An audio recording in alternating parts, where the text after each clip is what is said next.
अध्याय 31 पहली हत्या। एक बार जब प्रशिक्षक ने अभियान की शुरुआत की घोषणा कर दी तो हम दोनों पूरी गति से जंगल में भाग गए और फिर दूसरों से अलग हो गए। अब हम तेजी से सीधे रास्ते पर चल रहे थे जो पेड़ों, झाड़ियों और अन्य बाधाओं से साफ था। मैंने अभियान शुरू होने से पहले हमें जो नक्शा दिया गया था उसे निकाला ताकि हम उस स्थान की जांच कर सके जहां हमें जाने के लिए कहा गया था। नक्शे में पूरा जंगल और वे स्थान दिखाए गए थे जहां प्रत्येक राक्षस बाधा डालता है। गॉब्लिन कमजोर राक्षस होते हैं जिनकी बुद्धि कम होती है। वे ज्यादातर ऐसी जगहों पर रहते हैं जहां हरियाली हो। हालांकि वे बड़े समूहों में लोगों और राक्षसों पर हमला करने के लिए जाने जाते हैं, इसलिए अकेले किसी को देखने की संभावना बहुत कम है। शायद हमें किसी ऐसी जगह की ओर जाना चाहिए जहां बहुत सारे गॉब्लिन मौजूद हों जो आदर्श विकल्प होगा। तो हारुतो, क्या तुम्हारे पास कोई योजना है? वह उत्सुकता से पूछता है। एक कुलीन व्यक्ति के रूप में मुझे लगता है कि उसे जंगल में बाहर रहने की आदत नहीं है। मैं केवल 2 बार कैंपिंग पर गया हूँ और वह सब सिर्फ स्कूल की यात्रा थी। हमारी ज़रूरतों का ख्याल रखने के लिए वहाँ वयस्क थे, लेकिन अब ऐसा लगता है कि हमारी ज़रूरतों का ख्याल रखने वाला मैं ही हूँ। हालांकि हमें ज़रूरी चीज़ें दी गई थी, क्यों न हम वहाँ जाने का प्रयास करें? मैंने पेड़ों के बीच से गुजरने वाली एक बड़ी पहाड़ी की ओर इशारा करते हुए कहा। यहाँ से बताना मुश्किल था, लेकिन चट्टान की चोटी के ऊपर बहुत हरियाली दिखाई दे रही थी। फिर हम उस पहाड़ की ओर बढ़े। झाड़ियों से भरे रास्ते से गुजरना मुश्किल था क्योंकि हमारी शर्ट और पैंट कभी कभी शाखाओं या कंटीली झाड़ियों में फंस जाती थी। तलवार का उपयोग करते हुए मुझे रास्ते में आने वाली उगी हुई शाखाओं को काट दिया गया। लगभग 5 मिनट चलने के बाद हम एक ब्रेक लेने के लिए रुके क्योंकि मैंने देखा कि ट्रेसी अपने पैरों पर लड़खड़ा रहा था और उसके चेहरे पर थकान भी दिख रही थी। अगर मैं उसके शरीर की हालत देखने के बाद उसे चलने के लिए मजबूर करता तो मैं खुद को खलनायक की तरह महसूस करता। हम दोनों एक चट्टान पर बैठ गए और जितना संभव हो सके उतनी सहन शक्ति हासिल करने की कोशिश की। मैंने नक्शा निकाला और उस पूरे क्षेत्र को स्कैन किया जहां हम वर्तमान में स्थित थे। मुझे आश्चर्य है कि अब तक सभी कैसे कर रहे हैं। हमने बहुत ज़्यादा ज़मीन कवर नहीं की। अगर मैं अकेला होता तो मुझे यकीन है कि मैं बहुत तेज़ी से पहुंच जाता, लेकिन ये देखने के लिए एक परीक्षा है कि हम टीमों में कितना अच्छा करते हैं। यह इस अभ्यास के उद्देश्य के बिल्कुल विपरीत है। ट्रेसी ने अपनी पानी की बोतल निकाली और तरोताज़ा भाव के साथ अपना पानी पी लिया। आलिया, क्या आसपास कोई राक्षस है? मुझे अभी तक कोई शक्तिशाली राक्षस नहीं दिख रहा है, लेकिन कुछ कमज़ोर राक्षस हैं। एक राक्षस अभी आपकी तरफ बढ़ रहा है, उसने कहा। मैं अच्छी तरह से देख सकती हूँ जब तक ये हमें अंक देता है। मुझे वास्तव में परवाह नहीं है कि हमें किस तरह के राक्षसों का सामना करना पड़ता है। जब तक ये हमारे अंकों के लिए लाभदायक है, मैं इन पेड़ों को जलाकर उन राक्षसों को बाहर निकाल दूंगी। अगर ऐसा हुआ तो लगभग उसी समय झाड़ियों की सरसराहट सुनाई दी। एक छोटा सा प्राणी कूदता हुआ बाहर आया। यह मेरी पिछली दुनिया के एक छोटे खरगोश जैसा दिख रहा था। केवल अंतर जो मैं देख सकता था वह था उसकी गहरी लाल आंखें जो पुतलियां चीरती थीं। इसके नुकीले दांत भी उस खरगोश से थोड़े लंबे थे जिसका मैं आदी हूँ। क्या यह एक हानिकारक राक्षस है? देखने में यह उतना हानिकारक नहीं लगता, लेकिन मैंने धीरे धीरे इसके पास जाने की कोशिश की। जब इंतजार, ट्रेसी ने अचानक मेरा बायां हाथ पकड़ लिया और मुझे आगे जाने से रोक दिया। क्या वहाँ कुछ गड़बड़ है? मैं उलझन में पूछता हूँ। वह खरगोश बुरी खबर है। उनके नुकीले दांत जहरीले होते हैं। वे अपनी चतुराई का उपयोग दुश्मनों को डराने के लिए करते हैं और फिर उन पर हमला कर देते हैं।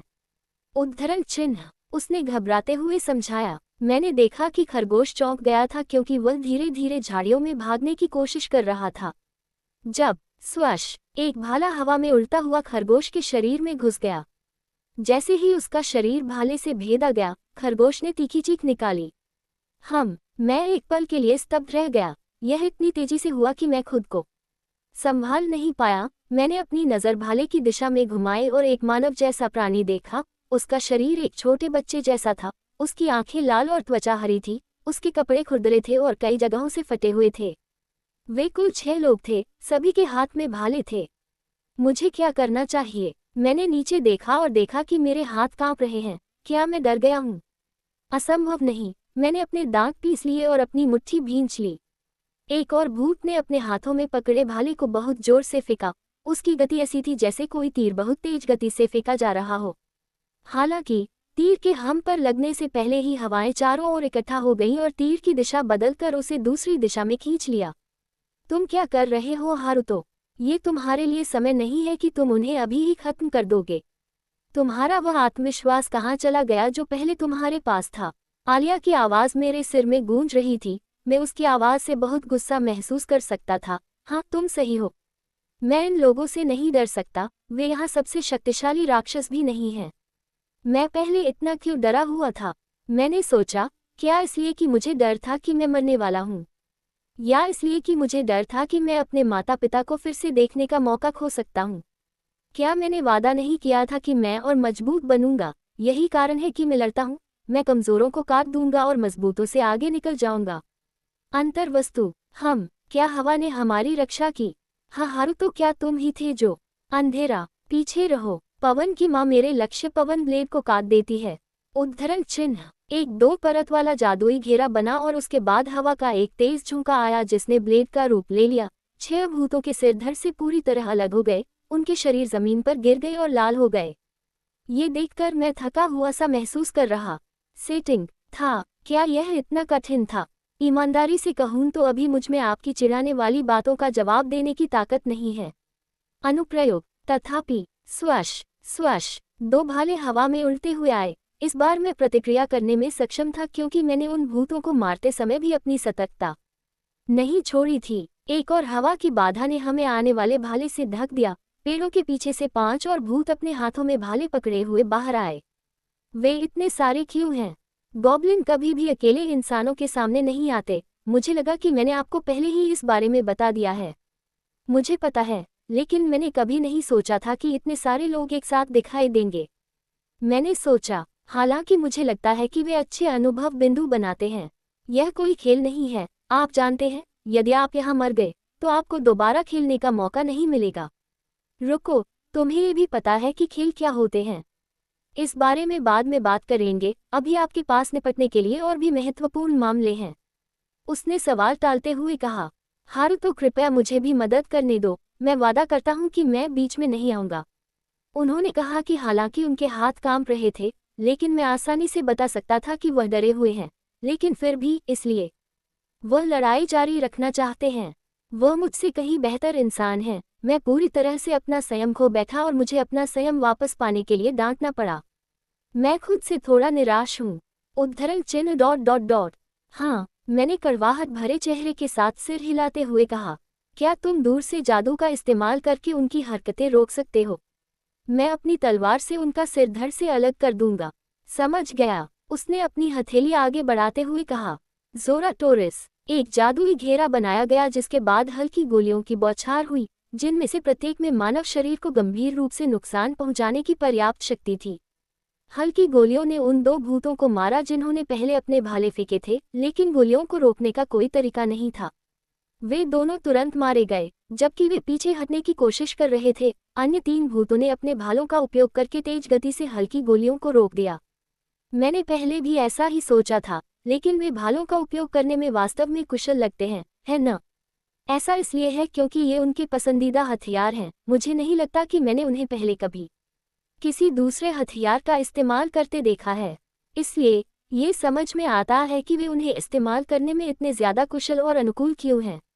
उसने कहा कि मैं भूतों की हरकतों का अध्ययन करते हुए अपनी तलवार थामे हुए बहुत तेजी से तीनों भूतों पर टूट पड़ा।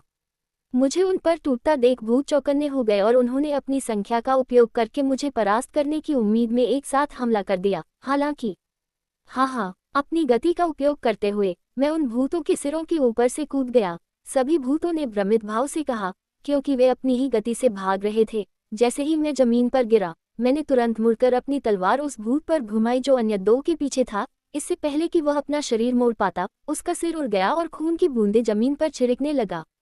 उसका निर्जीव शरीर फिर जमीन पर गिरा और जिस जगह वह गिरा, वहां की जमीन दागदार हो गई। दूसरे दोनों भूत धीरे धीरे पीछे हट गए और उनके चेहरे पर एक सतर्क भाव था, लेकिन मैं उनमें से किसी को भी भागने नहीं देना चाहता था। मैं उन 2 भूतों की ओर दौड़ा। घबराहट में सामने वाले भूत ने अपना भाला मेरी ओर फेंका।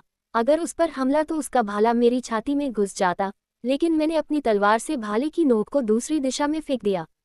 भूत की छाती पर एक तेज लात मारने से पहले मैंने उसे पीछे की ओर एक पेड़ की ओर उड़ा दिया। ग्रारारा! भूत ने जोर से चीखते हुए अपने शरीर के पिछले हिस्से को पेड़ से टकराया और हिलना बंद कर दिया। फिर आखिरी भूत छिपने के लिए एक झाड़ी की ओर भागने की कोशिश करने लगा। अगर वह झाड़ी के अंदर छिप जाता तो उसे ढूंढना मुश्किल होता, क्योंकि उसकी हरी त्वचा स्वाभाविक रूप से झाड़ी की हरियाली के साथ छिपी होती है। लेकिन ऐसा होने से पहले मैंने भागते हुए भूत की दिशा में अपनी हथेली बढ़ाई। अग्नि की माता, मेरे लक्ष्य को जला दो, भस्म कर दो। इसके बाद एक जादुई घेरा बना और उसके बाद आग की एक धार निकली जो सीधे भूत की ओर बढ़ी। गरारारार। जब उसका शरीर जलाया गया तो आसपास चीख पुकार मच गई। अब मैंने अपनी नज़र उस भूत की ओर घुमाई जो पेड़ से अपनी पीठ टकराने के कारण अभी भी बेहोश था। अपनी तलवार घुमाते हुए मैंने उसके शरीर को उसके सिर से लेकर छाती तक 2 भागों में विभाजित कर दिया। ये घृणित था। सच कहूं तो मुझे हत्या करने का काम पसंद नहीं है।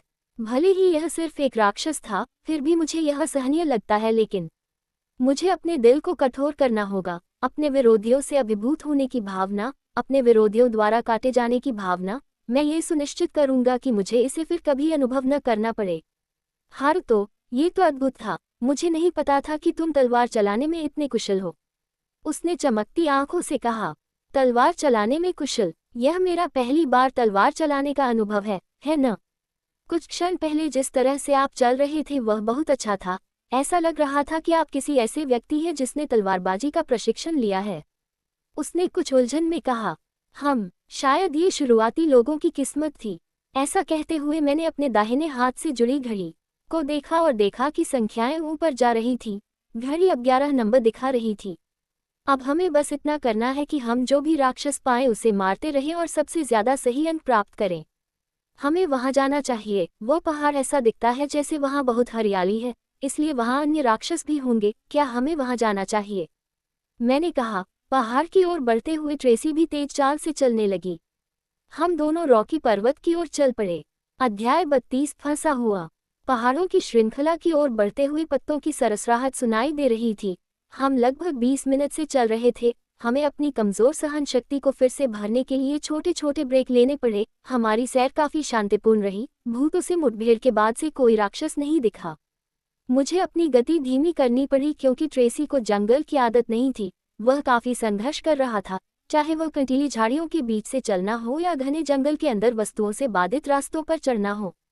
यहाँ तक आने के रास्ते में हमें अन्य कोई छात्र नहीं मिला, इसलिए मेरा अनुमान है कि वे संभवतः इस जंगल में कहीं और होंगे। मैं ईमानदारी से आशा करता हूँ कि रास्ते में हमें किसी खतरनाक चीज का सामना नहीं करना पड़े। चिंता मत करो, अगर जरूरत पड़ी तो मैं अपना भौतिक रूप धारण कर सकता हूँ, आलिया ने प्रसन्न स्वर में कहा।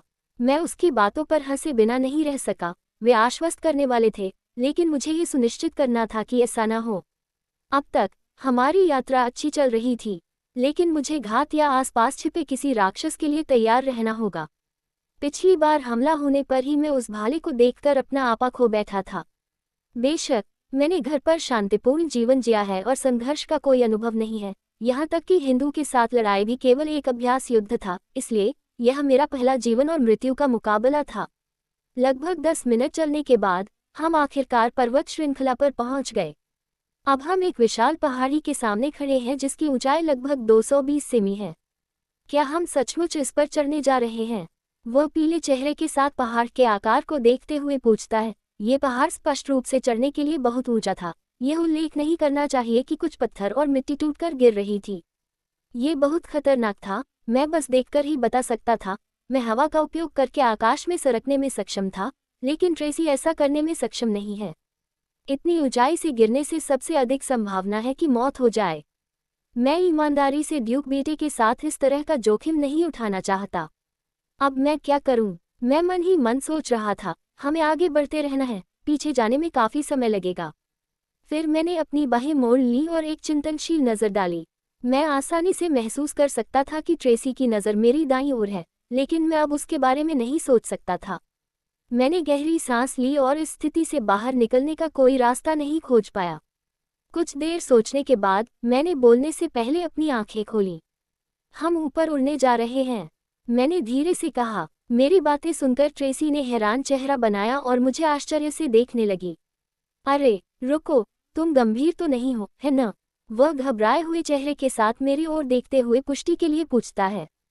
मैं उसकी चिंता को समझ सकता था। भले ही मैं हवा को स्वतंत्र रूप से नियंत्रित करने की अपनी क्षमता में इतना आश्वस्त नहीं हूँ।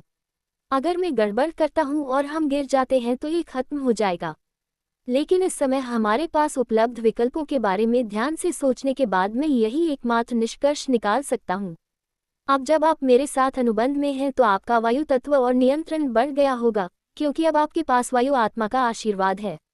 आलिया ने मेरे निर्णय का समर्थन करते हुए कहा, हाँ, जब तक मैं हवा के दबाव को नियंत्रित कर सकती हूँ, तब तक सब ठीक रहेगा और हवा के मार्गदर्शन में हमारी गति भी ठीक रहेगी।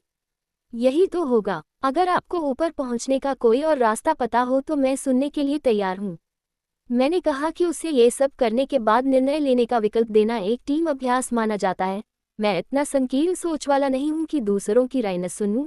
अगर वह किसी अन्य तरीके के बारे में सोच सकता है तो ये बहुत अच्छा होगा, लेकिन ट्रेसी ने अपना सिर हिलाकर यह मानने से इनकार कर दिया कि उसे उम्मीद के मुताबिक शीर्ष पर पहुंचने का कोई तरीका नहीं पता है। चट्टान की ऊंचाई बहुत अधिक है और शायद अपनी शारीरिक शक्ति बढ़ाने के लिए जादू का उपयोग करना एक विकल्प हो सकता है, लेकिन गंदगी और धूमिल पत्थर टूटकर गिर रहे थे, वह तरीका बहुत जोखिम भरा था। उसका जवाब सुनकर मैंने पवन जादू का उपयोग करने की तैयारी करने से पहले अपना सिर हिलाया। पवन माता मेरी मार्गदर्शक बन गई और अपने बहते हाथों से मुझे आशीर्वाद दिया।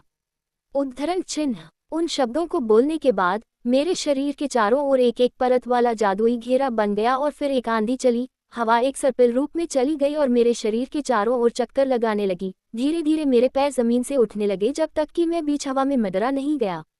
ये देखकर ट्रेसी की आंखें चौड़ी हो गईं। आश्चर्यजनक है कि यह पिछली बार से अलग है। मुझे आश्चर्य हुआ कि मैं कितनी आसानी से उड़ सकता हूँ। उड़ना एक ऐसी चीज़ है जो हर इंसान हमेशा से करना चाहता है। मुझे आश्चर्य है कि मैं थोड़े अभ्यास से कितनी तेज़ी से उड़ पाऊंगा। मेरे चेहरे पर एक हल्की सी मुस्कान आ गई क्योंकि ऐसा लग रहा था कि मेरे अंदर का बच्चा अब प्रकट हो गया है।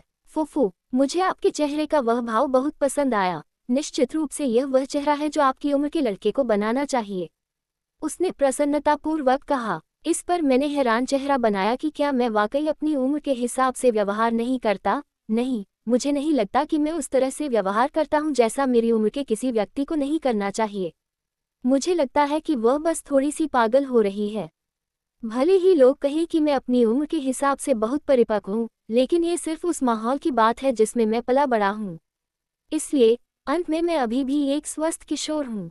इसके साथ ही मैंने धीरे से अपनी ऊंचाई कम की और ट्रेसी को उठाया जो आश्चर्य से मेरी ओर देख रही थी, लेकिन फिर उसने एक आश्चर्यचकित चेहरा बनाया। अगर मैं अनुमान लगाऊं तो यह संभवतः जमीन से ऊपर उठाए जाने की अनुभूति के कारण था।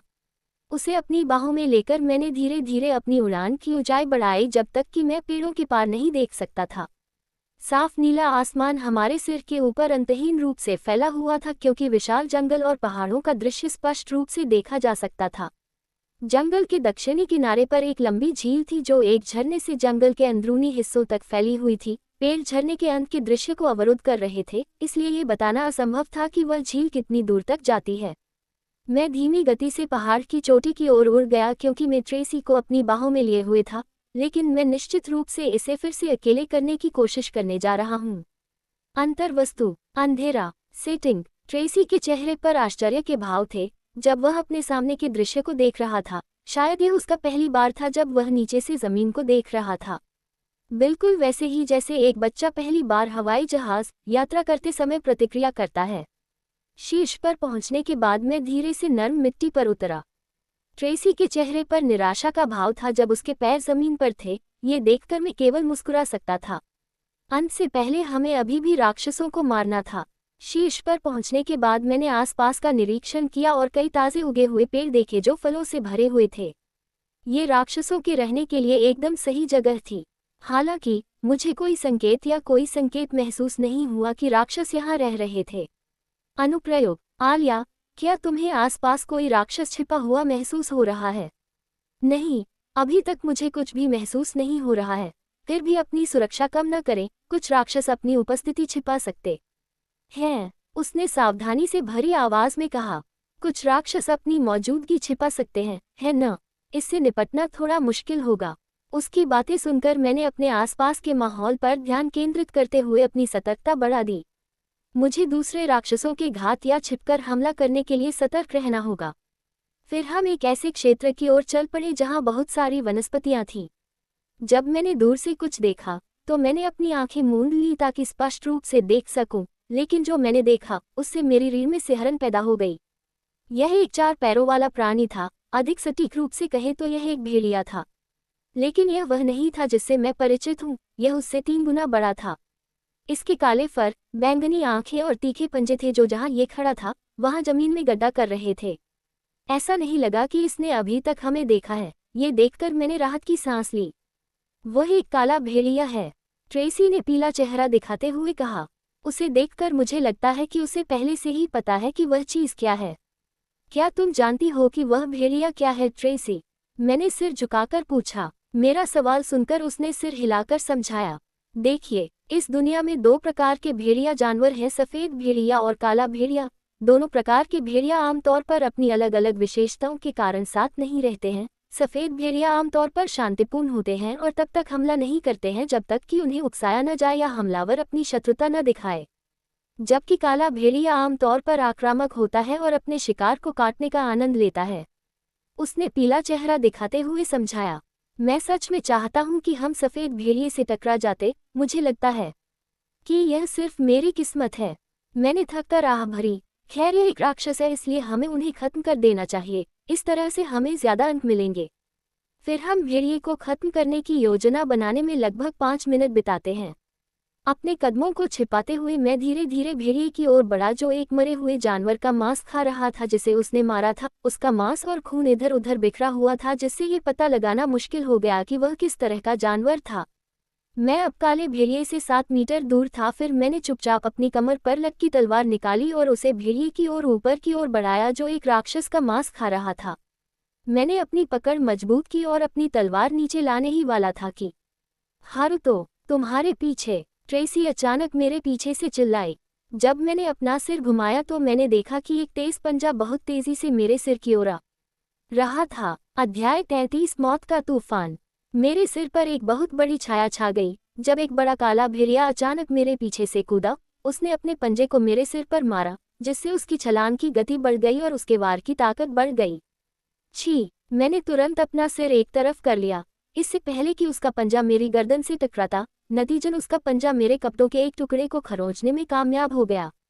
जब मैंने अपने ट्रैवलिंग गियर के कॉलर की तरफ देखा तो मैंने पाया कि मेरे कॉलर का एक टुकड़ा फटा हुआ था। अगर मैं 1 सेकंड भी देर से होता तो मेरी गर्दन मेरे शरीर से अलग हो जाती। ये देखते हुए कि मेरे सामने मौजूद जानवर के प्रति मेरी सतर्कता बढ़ गई है, मैं ऐसा कुछ दोबारा होने की अनुमति नहीं दे सकता। मुझे खेद है हारुतो, ऐसा लगता है कि यह विशेष प्रकार का जानवर अपनी उपस्थिति छिपाने में माहिर है।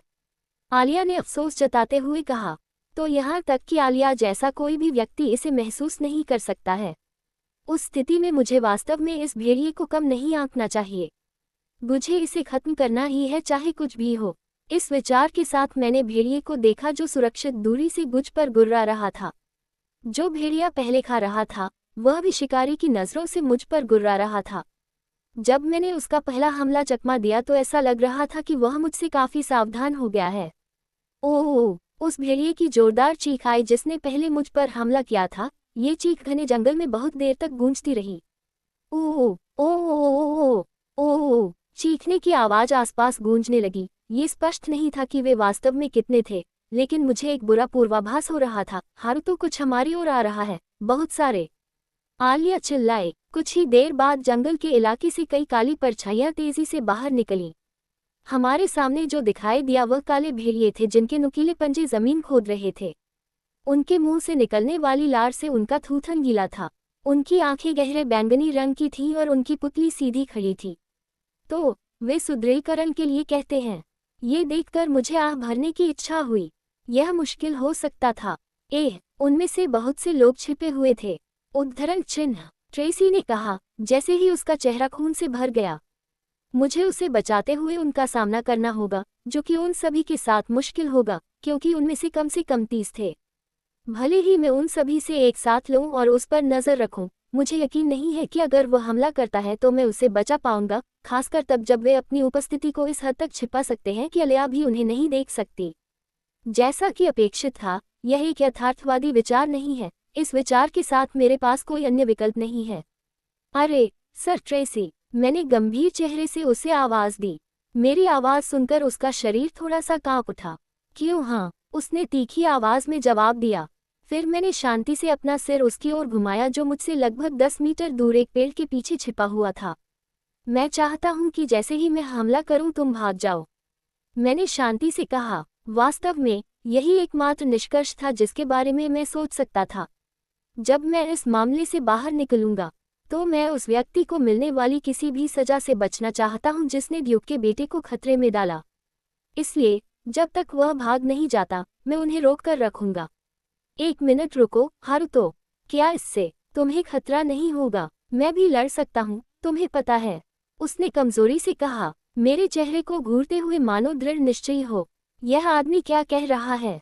मैं ईमानदारी से चिल्लाना चाहता हूँ कि क्या इस तरह की स्थिति में अपनी सुरक्षा को प्राथमिकता देना स्वाभाविक नहीं है? मैं समझ नहीं पा रहा हूँ। फुफुफु, ये लड़का दिलचस्प है। भले ही आप दोनों घिरे हुए हैं, फिर भी वह आपकी लड़ाई में मदद करना चाहता है। उसमें काफी आत्मा है। हारुतो, क्या उसके लिए आपके साथ रहना ठीक नहीं है? आखिरकार यह नहीं कहा जा सकता है कि यह सब सुदृढ़ीकरण है जो भेड़िए के पास है। क्या होगा यदि वह अन्य भेड़िया जानवर द्वारा हमला करता है जो खुद को नहीं दिखाया था, या कुछ अन्य शक्तिशाली राक्षस? उसने शांति से कहा, वाकई यह अच्छी बात है न। अगर मेरी वजह से उसे खतरे में डाला गया तो ये बुरा होगा। इस बारे में सोचने के बाद मैंने फैसला किया, ठीक है, अपनी ओर आने वालों को खत्म करने के लिए लंबी दूरी के जादू का उपयोग करें। मैंने चिल्लाकर कहा। एक भेड़िया अचानक अपना जबड़ा खोलते हुए आगे की ओर कूद पड़ा। विस्मयादिबोधक चिन्ह, विस्मयादिबोधक चिन्ह, विस्मयादिबोधक चिन्ह। अग्नि की माँ, मेरे लक्ष्य पर प्रहार करो। अग्नि का गोला। अंतर्वस्तु, एक जादुई घेरा बना और उसके बाद लगभग 5 सेमी का एक आग का गोला उस भेड़िया जानवर की ओर बढ़ा जो मेरी ओर कूदा। आग्रह, अंधेरा, आग भेड़िए के शरीर से टकराए और उसे पीछे की ओर उड़ा दिया। भेड़िया फिर जमीन पर लौटने लगा और उसके शरीर से धुआं निकलने लगा। फिर दूसरे भेड़िए बहुत तेजी से आगे बढ़े। फिर 5 भेड़िए लगभग 7 सेमी की ऊंचाई पर मेरी ओर कूद पड़े। हालांकि उस समय हवा ने चारों ओर घेरा बना लिया और भेड़ियों के अचानक हमलों से हमें बचाने के लिए एक हवा अवरोध बना दिया। भेड़ियों ने तब अपना संतुलन खो दिया और हवा के दबाव से उड़ गए। फिर हवा ब्लेड में बदल गई और भेड़ियों को एक साथ सभी दिशाओं में काट दिया। सेटिंग, फुफुफु, ऐसे दयनीय जीव, तुम सबको मेरे हाथों से कटने के लिए आभारी होना चाहिए। अनुप्रयोग, मेरे दिमाग में ऐसी घमंडी आवाज गूंज रही थी। मुझे लगता है कि वह इसका बहुत आनंद ले रही है। फिर मैंने धीरे से अपनी तलवार खींची और एक भेड़िए को आगे बढ़ाया और फिर बड़ी फुर्ती से सीधे मेरी ओर बढ़ा। मैंने अपनी तलवार नीचे की ओर घुमाई और भेड़िए का मांस चीर दिया गया क्योंकि उसके शरीर से मांस और खून बह रहा था। चमकता हुआ जॉलेंट। फिर आसमान में कई छोटे आकार के जादुई घेरे दिखाई दिए। फिर प्रत्येक घेरे से सफ़ेद रोशनी निकली और हर भेड़िया पूरी तरह से नष्ट हो गया, जो आसमान लगातार गिर रही रोशनी से निपटने के लिए तैयार नहीं था। प्रकाश जादू राक्षसों के लिए बेहद प्रभावी था। मंत्र में जितनी ज्यादा शक्ति डाली जाती थी वह उतना ही शक्तिशाली होता जाता था। उपयोगकर्ता जितनी ज्यादा रोशनी चाहता था उसे बुलाना भी संभव था। ये तो शानदार था, है न? आलिया ने आश्चर्य से कहा। मैं भी सहमत हूँ, लेकिन चमकता हुआ जावुलेंट एक उच्च स्तरीय मंत्र था। इसमें बहुत अधिक जादुई शक्ति की खपत होती है। उसके पीले चेहरे को देखकर ही स्पष्ट है कि उसने उस मंत्र पर बहुत अधिक शक्ति का उपयोग किया था। इस बिंदु पर ट्रेसी ने जोर से चीख मारी। मैं जल्दी से उसकी तरफ मुड़ा तो देखा कि 2 भेड़िए उसके हाथ में काट रहे थे और एक उसके पैर में काट रहा था। यह अच्छा नहीं था। पवन की माँ, मेरे लक्ष्य को काट डालो। पवन ब्लेड। उद्धरण चिन्ह। इसके बाद एक जादुई चक्र बना। हवा ने ब्लेड का रूप ले लिया और भेड़ियों के सिर काट दिए तथा उनके निर्जीव शरीर जमीन पर गिर गए। अरे ट्रेसी! फिर मैंने उसे पीठ से पकड़ लिया और चिंतित भाव से उसे बुलाया। जिस जगह पर उसे काटा था वहां से खून निकल रहा था। अच्छा नहीं है, मुझे खून बहना रोकना होगा। पानी की माँ मेरे लक्ष्य को ठीक करती है। सुगंध घंटी। मैंने जल जादू का उपयोग करने के लिए मंत्र का जाप किया। ऐसा करते समय मेरे हाथ हल्के से चमकने लगे, लेकिन उसकी चोटें इतनी तेजी से ठीक नहीं हो रही थीं कि उसके घाव से अभी भी बहुत खून बह रहा था। मुझे क्या करना चाहिए? मेरा उपचार क्यों काम नहीं कर रहा है? मेरी अन्य क्षमताओं की तुलना में यह इतना धीमा क्यों है? इस दर से वह ठीक हो जाएगा। ट्रेसी का चेहरा पहले से ही अपना रंग खो चुका है और उसकी सांसें भी थोड़ी विकृत हो गई हैं। मुझे कुछ करना होगा। वूश! तभी 3 भेड़िए मेरी ओर इतनी तेजी से दौड़े कि उनका पीछा करना मुश्किल हो गया। ये देखकर मैंने दांत पीस लिए। अब ये जानवर कुछ समय से बहुत बदसूरत नहीं हो गए हैं। जिसने इतनी बेबाक आवाज में ये कहा था, वह मेरे सामने खड़ी थी। उसके लंबे, कमर तक लंबे हरे लहराते बाल हवा में लहरा रहे थे। वह निस्संदेह दिव्य सुंदरी थी, या मुझे कहना चाहिए कि वायु आत्मा आलिया थी। वह एक मजबूत दबाव छोड़ रही थी जिसने सभी उपस्थित भेड़ियों को बहुत भयभीत कर दिया। तीनों भेड़िए तब अपने रास्ते पर रुक गए और थके हुए भाव से आलिया को घूरने लगे। शायद भेड़िया जानवर सहज रूप से जानता था कि वे इस प्रतिद्वंद्वी का मुकाबला नहीं कर सकते। ओह, ऐसा लगता है कि आप सभी जानवर होने के बावजूद काफी चतुर हैं, है न? उसने जानवर को घूरते हुए कहा, जैसे उसने कुछ बहुत ही दिलचस्प चीज देख ली हो।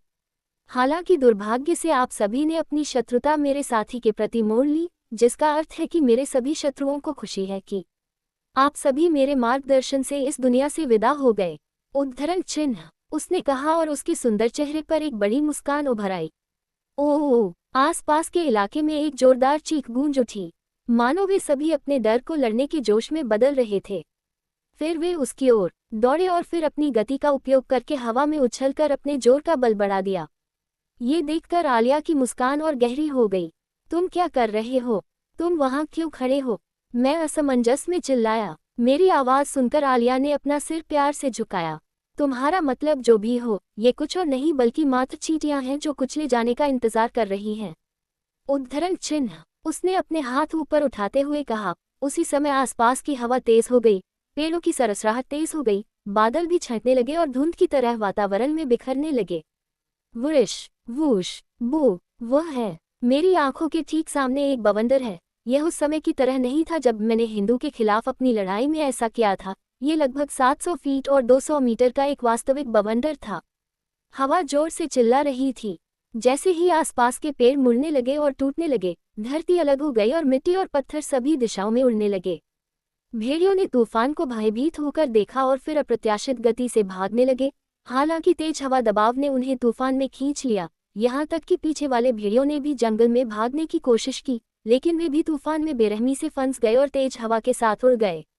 फुफुफु, मुझे अपनी शक्ति मुक्त करने का मौका मिले काफी समय हो गया है, इसलिए मुझे यह मौका देने के लिए मैं तुम सभी को शीघ्र मृत्यु दूंगा। ऐसे नज़ारे के बीच एक बेपरवाह आवाज अभी भी मेरे कानों में सुनाई दे रही थी। आलिया अपने चेहरे पर एक मोहक मुस्कान के साथ बवंडर को देख रही थी। तेज हवा के कारण उसके लहराते हरे बाल और कपड़े बेतहाशा लहरा रहे थे। वह पूरी तरह से पागल हो गई है। क्या इस क्षेत्र में इस तरह की चीज का उपयोग करना वास्तव में ठीक था? मैंने सोचा। मृत्यु तूफान। भेड़िए भारी हवा के कारण दूर चले गए और भारी वस्तु से टकरा गए जो बवंडर में भी थी। हालांकि हवा ने बवंडर के भीतर ब्लेड का रूप लेना शुरू कर दिया। इससे पहले कि भेड़िए दर्द से चीख सके, वे सभी एक साथ सभी दिशाओं में लंबवत और क्षैतिज रूप से कट गए। तारांकन स्प्लेट, मांस और रक्त भारी वर्षा की तरह गिरने लगे, जिससे हरियाली गहरे लाल रंग में रंग गई। हे, ये निराशाजनक है, लेकिन ऐसी नीचता इसके लायक भी नहीं थी। उसने दबी हुई आवाज में कहा। मेरी तरफ आने से पहले मैं बिना कुछ कहे उसे देखता रहा। तो ये वही है जो एक आत्मा करने में सक्षम है। वे वास्तव में अद्भुत है, लेकिन मुझे और बेहतर करना होगा। मैंने अपनी मुट्ठी भींचते हुए सोचा। अध्याय 34, पुत्र की असफलता। मैं उस भूमि को देख रहा था जो कभी हरियाली और वृक्षारोपण से भरपूर थी। पहले सुंदर पेड़ों और हरियाली का वह दृश्य जो प्रकृति की सराहना करने के लिए प्रेरित करता था, अब एक सूखे मैदान से अधिक कुछ नहीं था जिसके चारों ओर पेड़ बिखरे हुए थे। मैं इसे कैसे समझाऊंगा? मुझे उदासी महसूस हुई और मैंने थोड़ी सी गहरी सांस ली जब मैंने सोचा कि हम जो परेशानी खड़ी कर सकते हैं वह क्या है। नन, तुम इतनी उदास क्यों दिख रही हो? उसने मुझे घूरते हुए अपने होठों को प्यार से फुलाते हुए कहा। कम से कम मेरे शानदार प्रदर्शन के लिए मेरी तारीफ तो करो, यही उसकी निगाहें स्पष्ट रूप से कहती हैं। हालांकि मैंने उसकी निगाहों को अनदेखा करना चुना। मेरे पास चिंता करने के लिए और भी जरूरी मामले हैं। ट्रेसी की सांसें अभी भी असामान्य थीं। मेरा उपचार उतना प्रभावी नहीं लग रहा था जितना मैं चाहता था। अब मैं क्या करूं? मैंने निराशा से कहा। मैं कुछ हद तक रक्तस्राव को रोकने में सक्षम था, लेकिन ऐसा लगता है कि काले भेड़िए के काटने से किसी तरह का जहर उसके रक्त प्रवाह में चला गया होगा। अरोमा बेल जहर और अन्य अंदरूनी प्रभावों को ठीक करने में सक्षम नहीं थी। मुझे ऐसे किसी मंत्र के बारे में नहीं पता जो इस तरह की स्थिति में मदद कर सके, और अगर मैं जानता भी हूं तो मेरी उपचार क्षमताएं उसकी स्थितियों से पूरी तरह से छुटकारा पाने के लिए बहुत कम हैं। इस एहसास के साथ मेरे चेहरे पर एक छाया छा गई। आलिया ने ट्रेसी के चेहरे को देखा और अपनी दोनों बाहें क्रॉस करते हुए हम कहा, वह इतनी शांत क्यों है? मैंने उसे घूरते हुए सोचा। फिर वह झुकी हुई मुद्रा में चली गई और धीरे से अपना दाहिना हाथ ट्रेसी की छाती पर रख दिया। उसी क्षण उसके हाथ में हरे रंग की रोशनी से हल्की चमक उठी। रोशनी ट्रेसी के शरीर तक भी पहुंची और हल्की चमक उठी। ये देखकर मेरी आंखें चौड़ी हो गईं। उसने कोई मंत्रोच्चार नहीं किया। उसने ऐसा कैसे किया? आपको अपने चेहरे पर स्पष्ट आश्चर्य नहीं दिखाना है। अगर यह इतना है तो यह आसान है, आप जानते हैं। उसने शांति से कहा, हालांकि उसके चेहरे पर एक आत्मसंतुष्टि का भाव था। तो क्या मंत्रोच्चार के बिना भी मंत्रोच्चार संभव है? मैं उत्सुकता से पूछता हूँ। यदि आप पूछ रहे हैं कि क्यों, तो इसका कारण सरल होगा। कुछ मंत्रों के लिए मंत्र बोलने में बहुत समय लगता है। यही कारण है कि अधिकांश जादू उपयोगकर्ता नज़दीकी सीमा से लड़ने में नुकसान में थे। कई मंत्रों के जाप में बहुत समय लगता है, इसलिए उन्हें बहुत पास से इस्तेमाल करना पड़ता है। मंत्रों का जाप करते समय इधर उधर घूमना भी मुश्किल होता है। इसलिए बिना किसी मंत्र के स्वतंत्र रूप से जादू का उपयोग करने में सक्षम होना आगे बढ़ने में वास्तव में उपयोगी होगा। मेरे चेहरे पर भाव देखकर आलिया ने बोलने से पहले बस मुस्कुराहट बिखेरी। दुर्भाग्यवश यह असंभव है, क्योंकि मैं जिस कला का प्रयोग कर रहा हूँ वह जादू नहीं है, यह आध्यात्मिक कला है। उसने साफ साफ कहा। ये सुनकर मेरे कंधे झुक गए। अच्छा, मुझे लगता है कि मुझे किसी समय आत्मिक कला सीखनी पड़ेगी। मैंने व्यंग्यात्मक मुस्कान के साथ कहा। ठीक है, हम बाद में आपकी आध्यात्मिक कला प्रशिक्षण शुरू कर सकते हैं। ट्रेसी के चेहरे पर आखिरकार रंगत लौट आए और उसकी सांसें स्थिर हो गईं। ये देखकर मैं आखिरकार राहत की सांस ले सका। ये बहुत मुश्किल था, इस वजह से जो परेशानी हुई होगी उसकी कल्पना करके मैं थोड़ा उदास हो गया। हारुतो, जिज्ञासावश पूछ रहा हूँ कि तुमने उस घड़ी में लगी आपातकालीन प्रणाली का उपयोग क्यों नहीं किया जो तुम्हें दी गई थी? अगर मुझे सही से याद है तो ऐसी आपात स्थिति में ये प्रणाली वहाँ मौजूद थी। आलिया ने मेरी ओर प्रश्नवाचक दृष्टि से देखते हुए कहा। अरे, मैं तो इस बारे में पूरी तरह भूल ही गया। मैं पसीने से तरबतर हो गया और अजीब तरीके से अपनी नज़रें दूसरी तरफ घुमाने लगा। मैं किसी भी तरह सच स्वीकार नहीं करने वाला। ओह, ठीक है, आप देखिए, अगर मैं ऐसा करता तो मुझे यकीन है कि प्रशिक्षण रद्द कर दिया जाता। उद्धरण चिन्ह। आलिया ने अपनी तीखी नज़र मुझ पर डाली। हालांकि जब उसने मेरी प्रतिक्रिया सुनी तो उसने निराशा में आह भरी। मुझसे झूठ बोलने की कोई ज़रूरत नहीं है। हारुतो जो भी फैसला करेगा मैं उसका आज्ञाकारी ढंग से पालन करूंगा, आप जानते हैं। उसने मुस्कुराते हुए कहा। एक पल के लिए मुझे लगा कि उसकी मुस्कान देखकर मेरा दिल धड़क उठा, लेकिन मैंने तुरंत अपना संयम वापस पा लिया। धन्यवाद, मैं होठों पर हल्की सी मुस्कान लाते हुए कहा। हम दोनों के बीच लगभग 20 मिनट तक बातचीत होती रही। उफ, आह, ओह, तो तुम जाग रहे हो? क्या तुमने अच्छी नींद ली? मैं ट्रेस से पूछता हूँ जो अभी अभी जागी थी। हारुतो, उद्धरण चिन्ह, विस्मयादिबोधक चिन्ह, विस्मयादिबोधक चिन्ह, विस्मयादिबोधक चिन्ह। अंतर्वस्तु, उसने धीमी आवाज में कहा और धीरे धीरे उठकर बैठने की मुद्रा में आ गया। संयोग से आलिया अपनी आत्मा के रूप में लौट आई। अंधेरा थी और हवा के साथ एक हो गई थी, इसलिए होश में आने के बाद वह उसे नहीं देख पाएगा। पिताजी सही थे, मैं बेकार हूँ। वह धीरे से बुदबुदाया। उसके शब्द धीमे थे, लेकिन मैं उन्हें अच्छी तरह सुन सकता था। बेकार, इसका क्या मतलब है? क्या उसे पिता से परेशानी है? कोष्टक, अगर आप बुरा न माने तो मैं पूछूंगा, आपका क्या मतलब है? मैं उत्सुकता से अपना सिर झुकाते हुए पूछता हूँ। खैर, जब मैं छोटा था तब से ही मेरे पिता मुझसे हमेशा कहते थे कि मुझमें वह सब कुछ नहीं है जो हमारे कुलीन परिवार का मुखिया बनने के लिए चाहिए। भले ही मैं पहले बेटे के रूप में पैदा हुआ हो, फिर भी मैं इस पद के लिए बहुत अयोग्य हूँ। मुझे यकीन है कि वह मेरे छोटे भाई को अगला मुखिया बनाना चाहते होंगे। वह अपनी मुट्ठी भींचते हुए कड़वाहट से बुदबुदाया। यहाँ तक कि भेड़िए के खिलाफ लड़ाई के दौरान भी मैं डर गया था और बेकार हो गया था। मैंने बेहोशी की हालत में सभी जानवरों से निपटने के लिए तुम्हें पूरी तरह छोड़ दिया था। उद्धरण चिन्ह, मैंने सोचा था कि शायद, बस शायद, इस स्कूल में आने के बाद मैं बेहतर हो जाऊंगा, लेकिन अंत में कुछ भी नहीं बदला। मैं अभी भी वैसा ही हूँ जैसा पहले था। वह कहता है कि उसकी आंखों से आंसू गिरने लगे। उसे ऐसे देखकर मुझे थोड़ा परेशानी हुई कि मैं इस स्थिति में क्या कहूँ। वह अपने माता पिता के लिए जीने में सक्षम नहीं था। ऐसा लगता है कि हमारा अतीत एक जैसा है, हालांकि हमारी परिस्थितियां थोड़ी अलग हैं। मेरे मामले में मेरा परिवार बहुत प्यार करता था। मेरे माता पिता मुझसे बहुत प्यार करते थे, भले ही मुझमें उनकी तरह प्रतिभा नहीं थी, उन्होंने मेरा तिरस्कार नहीं किया, न ही उन्होंने कभी मेरे साथ बुरा व्यवहार किया। लेकिन उनके मामले में ये पूरी तरह से विपरीत है। उद्धरण चिन्ह डॉट डॉट डॉट डॉट। तुम्हें पता है कि मैं क्या सोचता हूँ कि वे बहुत समान थे, तुम्हें पता है। मैंने चेहरे पर एक व्यंग्यात्मक मुस्कान के साथ कहा। हालांकि ट्रेसी ने अपना सिर झुकाते हुए मुझे अचंभित नज़र से देखा। मुझे ये भी लगता है कि मैं अपने परिवार की उम्मीदों पर खरा नहीं उतर पा रहा हूँ, मैंने जमीन से उठते हुए कहा। फिर मैंने दूर पेड़ों के ऊपर से सूरज को देखा जो खुले आसमान चमक रहा था। हाँ, अब मुझे पता है कि मुझे क्या करना चाहिए। आप क्या योजना बना रहे हैं? आलिया ने उलझन से पूछा। आलिया, मैंने तुरंत ही इस राज्य को छोड़ने का निर्णय ले लिया है, मैंने कहा और मेरे होठों पर एक हल्की मुस्कान उभर आई। अरे, क्या ये थोड़ा अचानक नहीं है? क्या तुम सच में अब यहाँ से जाना चाहोगे? मेरा मतलब है कि अभी भी तुम्हें बहुत कुछ सीखना है न?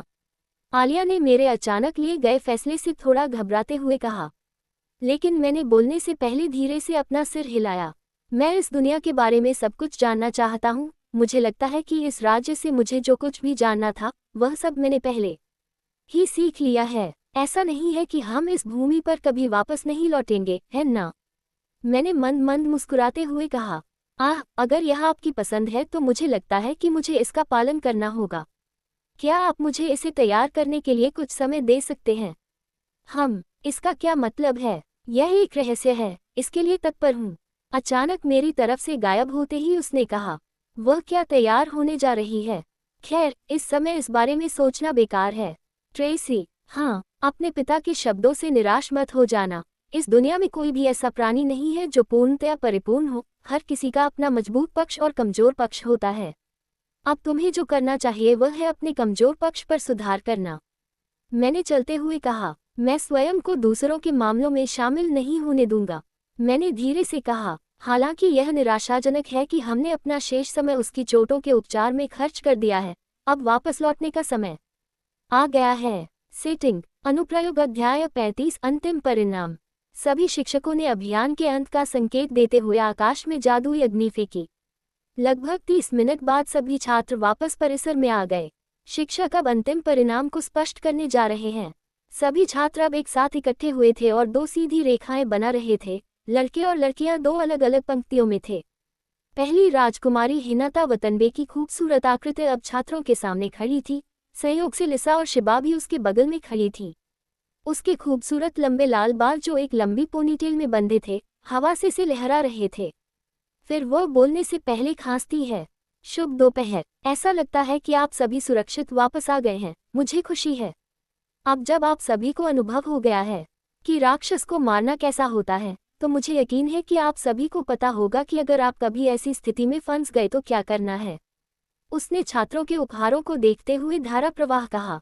सभी छात्र उसकी ओर प्रशंसा भरी नजरों से देखने लगे। इससे मुझे बहुत अनुभव प्राप्त हुआ, इसलिए मैं आभारी हूँ, लेकिन मैं अभी भी इतना मजबूत नहीं हूँ, इसलिए यात्रा शुरू करने के बाद मैं अपने प्रशिक्षण को अधिक गंभीरता से लेना शुरू कर दूंगा।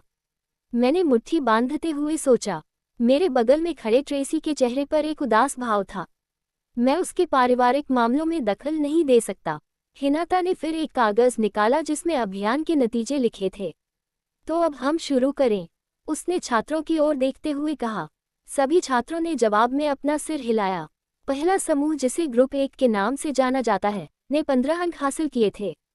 उद्धरण चिन्ह, उसने शांति से कहा। जिस समूह में जैक और हेनरी की टीमें थीं, वे दोनों निराश दिखे। समूह संख्या उन लोगों द्वारा तय की जाती है जो पहले निकल गए थे। हालांकि मुझे लगता है कि यह अभी भी एक अच्छी संख्या है। ग्रुप 2 के लिए उन्होंने कुल 27 अंक अर्जित किए थे। उसने आश्चर्य से कहा, ओह, 27 अंक, ये सचमुच आश्चर्यजनक है। मैं अपने आश्चर्य को छुपाने में असमर्थ था। मैं आसानी से सोफिया की आकृति देख सकता था जिसके चेहरे पर एक आत्मसंतुष्ट भाव था। मैं ईमानदारी से इनकार नहीं कर सकता कि वह वास्तव में अद्भुत है। अपने दम पर उस संख्या तक पहुंचना। अब जहां तक ग्रुप 3 की बात है तो उन्होंने 16 अंक हासिल कर लिए हैं। उसने बुदबुदाया। सातोशी और मासी का समूह कम संख्या सुनकर थोड़ा निराश हुआ। ग्रुप 4 के लिए उन्होंने अधिकतम 20 अंक प्राप्त किए हैं। हिनाता ने स्कारलेट और चेल्सी की ओर देखते हुए कहा, जो गंभीर भाव से सुन रही थी। उन दोनों ने ही अपने दम पर इतने अंक हासिल करने के लिए वाकई कड़ी मेहनत की होगी, मैंने स्कारलेट को हल्की मुस्कान के साथ देखा। अब ग्रुप 5 ने कुल 33 अंक प्राप्त कर लिए हैं। उद्धरण चिन्ह। हिनाता ने मेरी ओर देखते हुए कहा। ये सुनकर कई अन्य छात्र घबरा गए और उन्होंने ट्रेसी और मेरी ओर अपनी निगाहें घुमा लीं।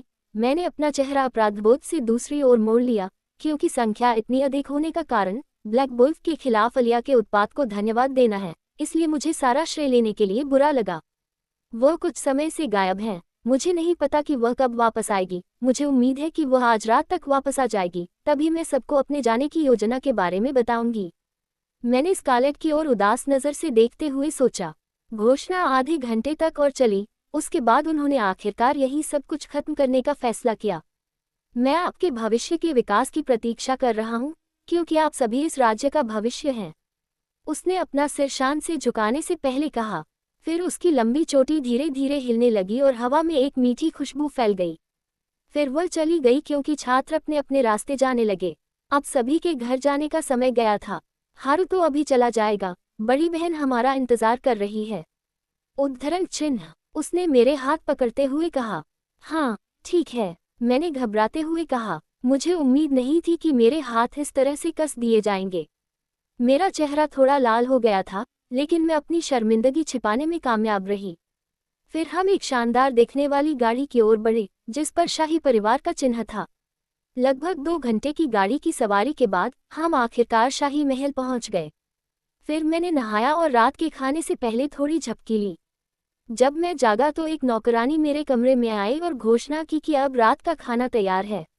अब समय आ गया है, मैं उन्हें अपना निर्णय वहीं बताऊंगा। मैंने चुपचाप सोचा, मुझे आश्चर्य है कि मेरी योजनाओं को सुनकर स्कारलेट कैसी प्रतिक्रिया देगी।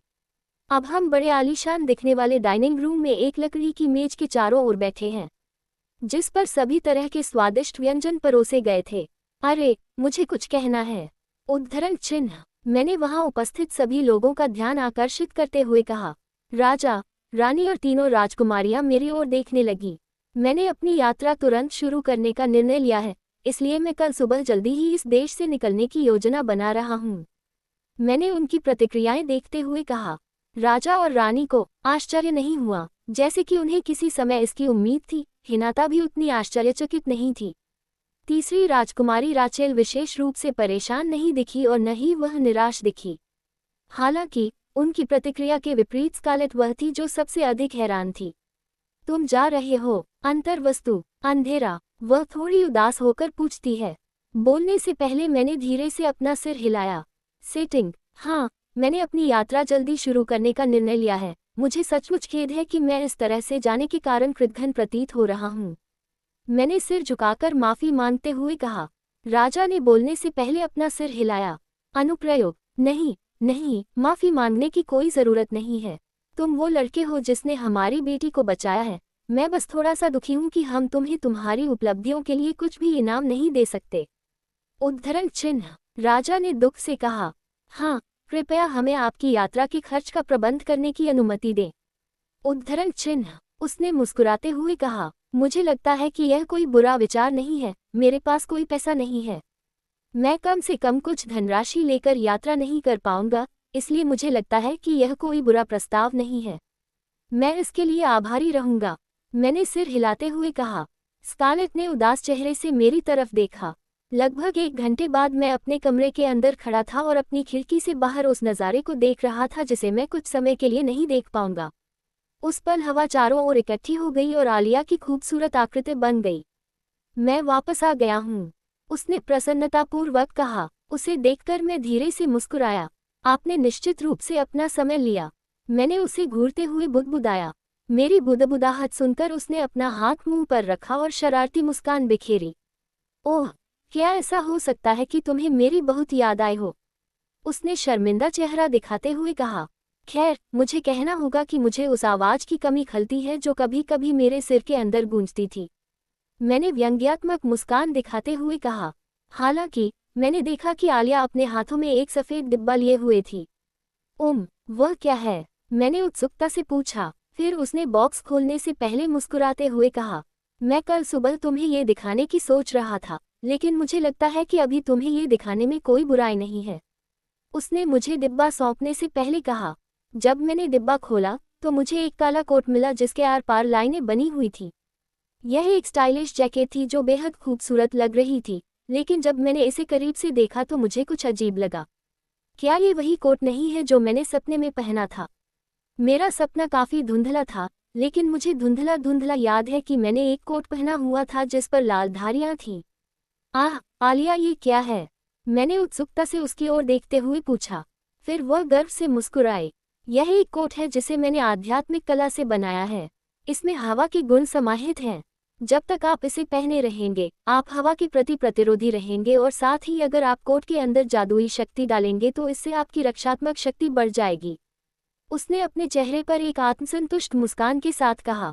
मैं देखती हूँ कि वह वही है जिसने मुझे ये कोट दिया है। तो क्या मेरा सपना सच था? मुझे आश्चर्य है कि क्या इसका मतलब यह है कि मैं राक्षस सेना से लड़ने जा रही हूँ। मुझे ये भी याद है कि मैं अपने सपने में बहुत बड़ी थी। जैकेट पहनने से पहले मैंने चुपचाप आह भरी। मेरा दिमाग इस बारे में सोचते हुए थक गया था, इसलिए मुझे इसके बारे में बाद में सोचना चाहिए। रेखाएं हल्की चमकती थीं और कोट पहनने के बाद लाल चिंगारी निकलती थी। इसमें 2 बेल्ट हैं। इसके अलावा इसमें एक काला जूता भी है जिसके आर पार लाल रेखाएं हैं। इसकी रक्षात्मक शक्ति निश्चित रूप से काम आएगी। तुम बहुत सुंदर लग रहे हो, अब वह मेरा साथी है, उसने चमकती आंखों से कहा। उसे इस तरह देखकर मैंने चुपचाप आह भरी। हालांकि मैंने देखा कि बक्से के अंदर एक लंबी तलवार की म्यान भी थी। मुझे मत बताओ, मैंने सोचा। जब मैंने तलवार उठाई तो मैंने देखा कि यह वाकई बहुत हल्की थी। मैंने धीरे से तलवार को म्यान से बाहर निकाला। जब तलवार पूरी तरह से बाहर आ गई तो मेरी आंखों के सामने एक खूबसूरत चांदी की तलवार आई। हालांकि इसे करीब से देखने पर मैंने पाया कि यह वही तलवार नहीं थी जिसका मैंने अपने सपने में इस्तेमाल किया था। इसकी डिज़ाइन उस तलवार से अलग थी। जिस तरह से आपने तलवार का इस्तेमाल किया, उसे देखने के बाद मैंने भी उस तलवार को आध्यात्मिक कला से बनाने का फैसला किया। आपको ये कैसा लगा? वह अपना सिर झुकाकर पूछती है। ये सचमुच एक सुंदर तलवार है, मैंने धीरे से कहा। यदि ये तलवार नहीं है तो मुझे वो तलवार कहाँ मिली? मैं थोड़ा उलझन में था।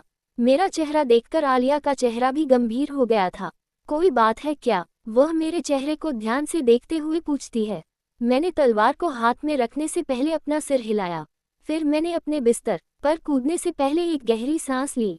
मैं सोने जा रहा हूँ। हम कल सुबह जल्दी निकलेंगे, इसलिए तुम्हें भी थोड़ा आराम कर लेना चाहिए। उद्धरण चिन्ह। मैंने आंखें बंद करते हुए कहा। आलिया ने कुछ देर तक घूरकर देखा और फिर अपनी आत्मा में लौट गई। मुझे आश्चर्य है कि यहाँ से आगे क्या होगा। भविष्य मेरे लिए एक पूर्ण रहस्य है। मैं घर वापस जाने का रास्ता खोज लूंगा, लेकिन मैं मजबूत भी बनूंगा और इस दुनिया में जीवित रहूंगा और सबसे मजबूत बनूंगा। कोई फर्क नहीं पड़ता कि भविष्य में मेरा क्या इंतजार है। मैं बिना किसी डर के उसका स्वागत करूंगा।